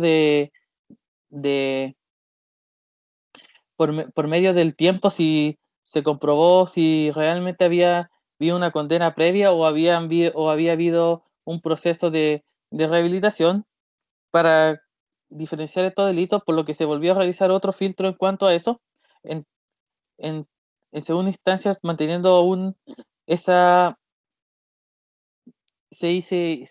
crearon nuevas categorías, las cuales, ya yendo al paso 2, una vez recolectada toda la información requerida, se codificó lo que considera en una plantilla Excel, agrupando los datos en variables con ciertas categorías para luego traspasar en el programa estadístico SPSS. Y ahí posteriormente se empezó a hacer el análisis de lo que serían las variables obtenidas en base a tal muestra y a tales datos recopilados durante este proceso. En el paso 3 se utilizaron ya lo que serían la entrevista semi-estructurada, donde posteriormente, cuando vaya el proceso de resultado, daré a conocer más o menos varias de los puntos que se señalaron ahí en cuanto a esta investigación. Ya. Los resultados en su mayoría de los delitos corresponde a acciones contra la propiedad con un 89,92% del total de la muestra, seguido por delitos contra las personas con un 6,8%. Luego, con menor frecuencia, están los delitos contra el orden familiar, moralidad pública e integridad sexual con un 2,7%, y por último los delitos que contempla la ley 20.000 con un 14, con un 4%, o sea, un 1,4%, un 1,4%, y bueno, la ley 21.000 corresponde a la ley de tráfico de estupefacientes, o de procesamiento de drogas, o producir. Eso es lo que concierne a la ley 21.000, 20.000, que corresponde a un 1,4%. En cuanto a realizar el cruce de la variable tipo de ingreso con la variable de reincidencia, se puede observar que el total de los casos que terminaron su sanción en el centro, un 32,7% presenta reincidencia, el 61,5% no tiene reincidencia, y el 5,8% se encuentra sin sentencia. De los egresados por remisión de la condena, el 100% de estos casos no presenta reincidencia, y por último, me salí.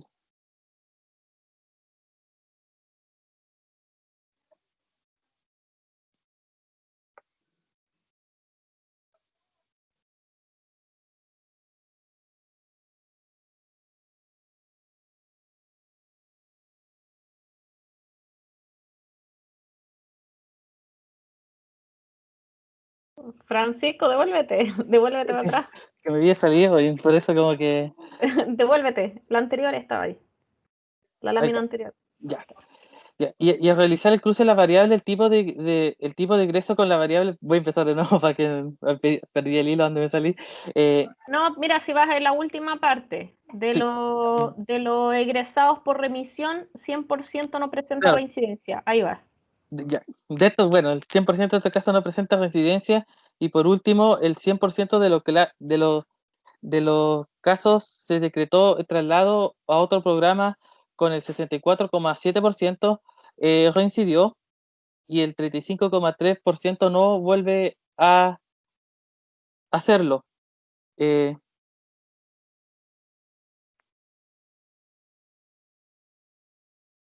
Claro, dice que de los trasladados que se terminaron como por traslado, 65%, 64,7% reincidió, eso es.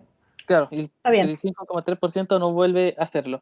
También no lo señala acá, pero también la metodología también señala que se contemplaron los tres tipos de egresos que existían en base a los datos del programa. El total de la muestra es el 70,3% de los casos terminaron su sanción en el centro Promesí, los que tuvieron remisión a la condena correspondiente a un 6,8%, y por último un 23% se trasladó, o sea, ya a otro programa que no era que correspondía al señalado, y todos estos egresos fueron señalados por el Tribunal de Justicia.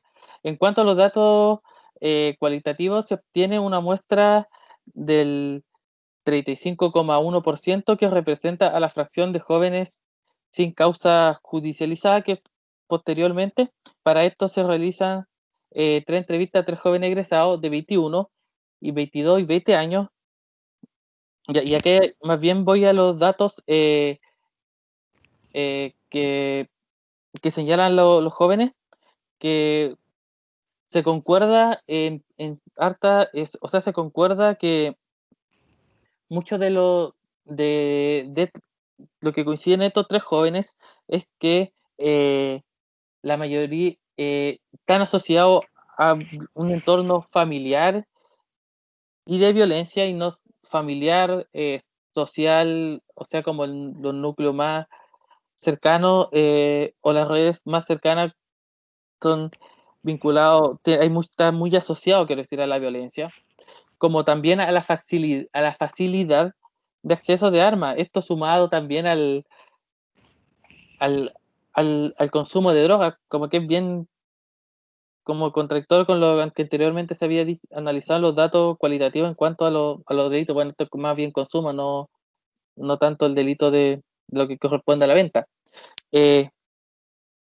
También lo que señalan estos tres jóvenes es, eh, si bien están asociados a estas circunstancias, también hay casos donde se da que donde el entorno, no sé, a veces no está tan vinculado al tema del delito, o sea, el entorno familiar, como el otro caso de otro de los jóvenes, del, del, del segundo caso, no sí está vinculado a un asunto más delictual por parte de la familia, y en ese sentido también se puede señalar que si bien hay cierta concordancia en cuanto a los factores que lleven a tal actividad delictual, pero también hay cierta diferencia en estos casos. Igual hay que concordar que las edades son muy similares,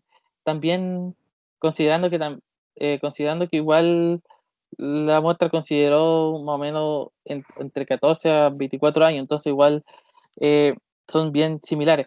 Otra situación que también que señala a los jóvenes, y en dos casos, siendo el caso 2 y el caso 3, tanto el joven de 22 como el de 20 años, que es que los jóvenes señalan de los delegados designados que trabajan en estos procesos de rehabilitación, eh, al, tienen hartas repercusiones con eh, el, el proceso como en sí, ya debido a que eh, los de cuando no se modifican el delegado, como que se vuelve a cero, o eso dificulta el proceso, o cuando no hay una relación muy, así por decirlo, óptima entre el joven y el delegado, eso también complica el, el proceso. Entonces, se, en cuanto al análisis de los datos cualitativos, se pueden sacar, de hecho, se señala eso de cómo el proceso y el acompañamiento que se da a tal proceso tiene directa relación y repercusiones también con el resultado que se va a tener. En cuanto a conclusiones, se puede determinar que, que, que si bien eh, en base a los datos, cuantitativos, eh, se puede también señalar que entre menor, o sea, eh, entre los que más tienen delitos, o sea, entre haber sido parte de este proceso, eh, en parte disminuye un poco el volver a reincidir en cuanto a delitos de, en esta materia. Caso contrario, obviamente, es en caso del no estar en el proceso de rehabilitación, también se evidencia también una vuelta o sea, una posible reincidencia en cuanto a actividad delictual. Y en segunda instancia, en base a los análisis de datos cualitativos ya señalado anteriormente, es que también eh, el acompañamiento por parte de los delegados es sumamente importante, por lo que también permite concluir que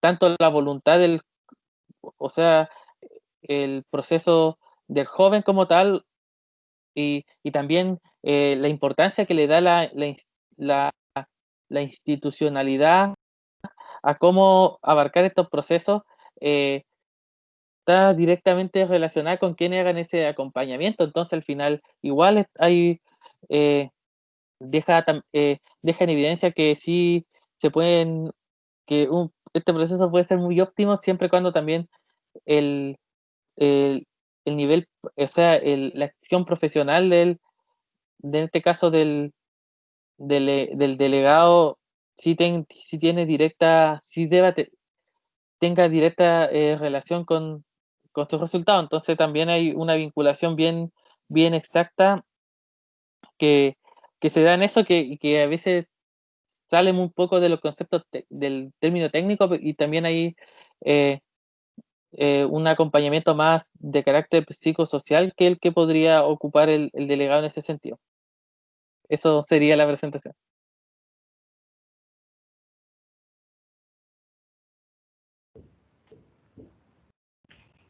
Ya, súper. Muchas gracias, Francisco, por tu presentación.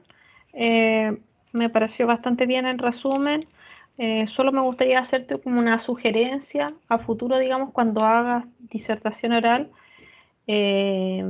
Trata de ensayar más las presentaciones y estar más relajado, yo creo, porque de repente siento que te cuesta la expresión oral, digamos, o expresarte de manera fluida, aun cuando manejas bastante bien lo que estás hablando. Entonces, me da la impresión que puede ser más bien inseguridad, no sé, temor o falta de ensayo nomás. Entonces, eso es como a modo de sugerencia. No sé, me gustaría darle yo sé que es un poco tarde y no quisiera, digamos, extendernos mucho más, porque igual la próxima semana podemos volver a retomar alguna reflexión al respecto, pero quisiera plantearle si alguno tiene alguna pregunta, duda sobre las presentaciones de sus compañeros, que quisiera plantearle algún comentario, lo que les parezca.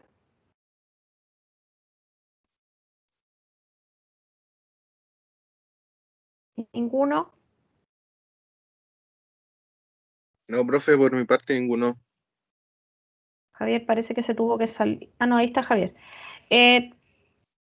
Bueno, a mí me parecieron que las dos presentaciones estuvieron bastante bien y complementan, digamos, también súper bien, digamos, lo que yo les presenté, digamos, en el sentido de mostrar con dos estudios particulares cómo se puede observar el tema de la reincidencia. Como pueden ver, claro, ahí pueden haber datos un poco diversos según el tipo de programa. En este caso, los datos de reincidencia por ejemplo, el último caso que era Promesi, eran un poco menores a los que yo les mostraba antes, pero claro, tiene que ver con el tipo de programa, con que una institución o organización en particular, pero en general, como pueden ver, fluctúan entre 30 y 40%. Esta tasa en este caso era, me parece, como en varios de los subgrupos era como en torno al 30%.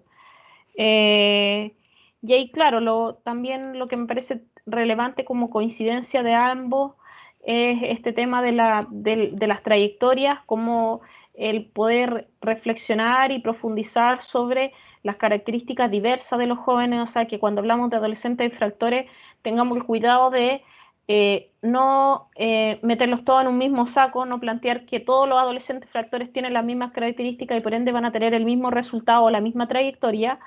Siempre se requieren intervenciones diferenciadas y súper especializadas para las características de ello, y en ese contexto es sumamente relevante el aporte que podamos hacer profesionalmente nosotros, digamos, los profesionales de las ciencias sociales, los sociólogos, los psicólogos, los trabajadores sociales. Yo creo que podemos aportar bastante en ello, en el sentido de evaluar los programas, de generar propuestas diferenciadas, de ir levantando, por ejemplo, por el lado de la investigación, datos o estudios respecto a cómo funcionan, y de ese modo, digamos, fortalecer los temas, digamos, propios de la legislación y del sistema de justicia, que requiere claramente mucha más especialización de lo que ha tenido hasta ahora la ley, y que ojalá que con la reforma, digamos, próxima a salir, y la división definitiva del Sename, se pueda mejorar el sistema, ¿ya? Y en ese sentido se pueda dar muchas mayores expectativas de reinserción a los jóvenes, ojalá sanciones menos institucionalizadas, digamos, evitando en todos los casos, la mayoría de los casos, el tema de la prisión o de la privación de libertad, digamos, que como muestran los datos y como yo les mostraba, al final en la práctica no contribuye a la reinserción, sino más bien por el contrario, o sea, tiende a ser mucho más reincidente los jóvenes que pasan por medidas de privación de libertad. Y ahí, más bien, si uno hiciera esta distinción con claridad entre trayectoria y el tipo de programa, uno tendría que pensar que en la mayoría de los casos los jóvenes van a tener una trayectoria no severa en términos delictuales, y por ende, por lo mismo, el tipo de programa debiese ser más bien ambulatorio, o sea, darse en el medio libre y tender a ayudar a los jóvenes a restablecer sus vínculos, a generar quizás nuevas opciones de vida, a entregarle herramientas, digamos, a fortalecer sus recursos familiares o personales. Deberían ir orientados en esa lógica, cosa de que efectivamente el paso por una sanción especializada por el delito que hayan cometido implique para el joven un cambio en sus opciones de vida y no mantenerse como en este ciclo de violencia, de vulneración de derechos, etc. Entonces ahí, en ese sentido, yo creo que se requiere avanzar mucho más allá, y obviamente que va a seguir existiendo la privación de libertad y esos programas, pero también se requiere que ese tipo de programas que están dirigidos, ese tipo de sanciones que están dirigidos ya a perfiles de más gravedad, de más reincidencia, de delitos más complejos, también ofrezcan mayores posibilidades de intervención, digamos, porque lo que ocurre ahora es que los centros de menores tienden a reproducir la lógica de las cárceles de adultos, donde además de estar privados de libertad, tienen muy pocas opciones alternativas programáticas, o sea, muy pocas actividades, el día a día se transforma en una rutina de no hacer nada y de estar en un contexto muy complejo, digamos, donde más bien aprenden a reproducir, digamos, el delito, la frustración, etcétera. Entonces, ahí en esos programas de internación también debiese favorecerse mucho más el trabajo pro reinserción, o sea, trabajarse con herramientas psicosociales, trabajarse el tema del tratamiento de consumo en los casos que lo haya, el deporte, la cultura, digamos, muchas más alternativas, digamos, para que los jóvenes que estén encerrados, privados de libertad, puedan tener también opciones. Entonces, eso, pero bueno, lo más importante es eso, es considerar que las trayectorias son diversas, que las características son diversas y que los jóvenes, los adolescentes infractores en su mayoría, van a tener buenas posibilidades de reinserción si es que se les entregan las herramientas suficientes. Entonces, como les decía, estaríamos cerrando con ello.